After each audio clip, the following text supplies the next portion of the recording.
넥스트에라 에너지가 최근에 좋은 상승세를 보이다가 어제 4% 정도 하락을 했거든요. 혹시 여기서 추가적인 하락이 나오게 된다면은 이 종목 자체가 괜찮다고 생각을 하기 때문에 매수해봐도 좋을 것 같아서 얘기를 해보려고 합니다. 넥스트에라 에너지는 여러 가지 계열사들을 두고 있거든요. 그 중에서 매출이 가장 큰 비중을 차지하는 거는 플로리다 파워라이트인데 플로리다 내의 전력 유통 및 소매를 담당하고 있습니다. 매출의 약 65%가 여기서 발생을 하고 있고요. 넥스트에라 에너지 리소스라는 곳에서 재생에너지의 생산이나 전력 관련 자산 운용을 담당하고 있는데 여기서 약 35% 정도의 매출이 발생하고 있어요. 화력발전, 재생에너지, 원자력 등 다양한 에너지 관련된 사업을 하고 있는 기업입니다. 성장률로 보자면 좀 들쭉날쭉하긴 하지만 전체적으로 영업이익도 그렇고 매출액도 그렇고 우상향하고 있는 기업 중에 하나이고요. 자본과 부채가 꾸준하게 증가를 하면서 부채 비율도 최근에 조금 더 늘어나긴 했거든요. 에너지 발전을 하려면 먼저 설비 투자가 필요한 상황이기 때문에 자기 돈만으로 할 수는 없어요. 그래서 부채를 많이 끌어다가 쓰거든요. 그렇기 때문에 재생에너지 쪽에서는 고금리인 게 굉장히 안 좋습니다. 이자 비용이 증가를 하니까요. 재무 안전성 면에서 부채 비율이 165%, 유동 비율이 41%인데 아주 좋은 건 아니지만은 그래도 위험한 수준은 아니다 정도라고 생각을 하시면 될 것 같습니다. 넥스트에라 에너지는 배당 귀족주이거든요.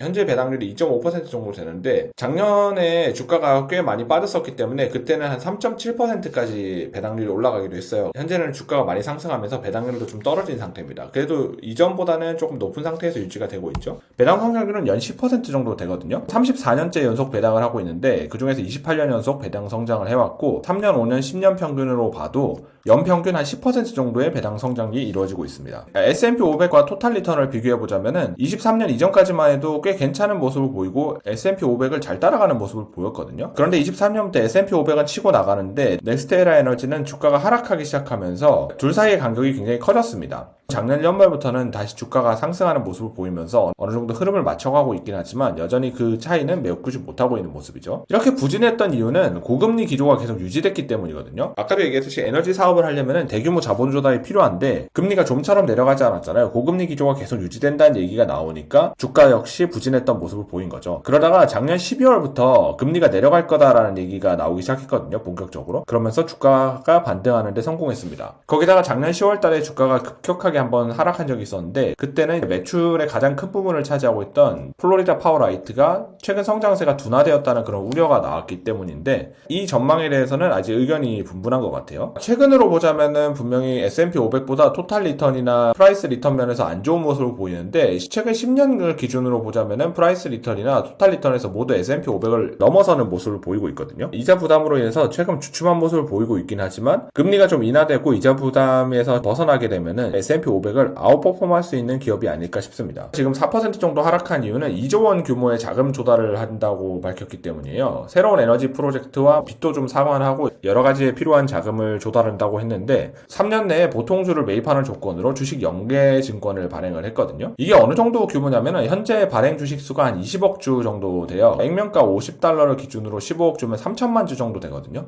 그럼 비율로 따지면 1.5% 정도 수준이 되겠죠. 이 정도의 주가 희석이 있다고 생각을 하시면 되겠습니다. 아주 자주는 아니지만 자금 조달이 꾸준히 필요한 기업인 만큼 이런 식으로 주주 가치가 조금씩 희석될 수 있다는 걸 생각을 해주셔야 될 것 같습니다. 그럼에도 불구하고 넥스트에라 에너지가 굉장히 괜찮은 기업이라고 생각하는 게 연 10%가량의 배당 성장을 보여주는 기업이고 거기에 맞춰서 실적 역시 성장할 것으로 기대가 되고 있거든요. 전 세계 전기 소비량을 나타내는 건데 향후 점점 증가할 것으로 보이고 있습니다. 게다가 요즘 AI가 붐이잖아요. 데이터 센터가 엄청나게 지어지고 있는데 데이터 센터가 전체 전기 수요 중에 약 1% 수준이라고 하거든요. 데이터 센터가 엄청나게 건설되고 있으니까 이 비중이 점점 올라갈 그렇게 되면은 전 세계 전기 소비량도 당연히 증가하게 되겠죠. 그래서 최근에 마이크로소프트가 데이터 센터에 필요한 전기를 공급받기 위해서 원전 사고가 났던 3마일 섬의 원전을 다시 돌릴 수 있도록 계약을 하기로 했습니다. 넥스트에라 에너지 역시 원전 재가동을 추진하고 있고요. 어쨌든 전력 소비가 엄청나게 증가하고 있는 만큼 넥스트에라 에너지에게는 향후 전망이 밝아 보이는데요. 다만 11월 5일날 미국 대선이 있거든요. 친환경 에너지 사업 분야를 생각한다면 해리스 당선이 좀 더 유리할 것으로 보이는데 만약 트럼프가 되면은 금리 인하를 강하게 할 가능성이 있기 때문에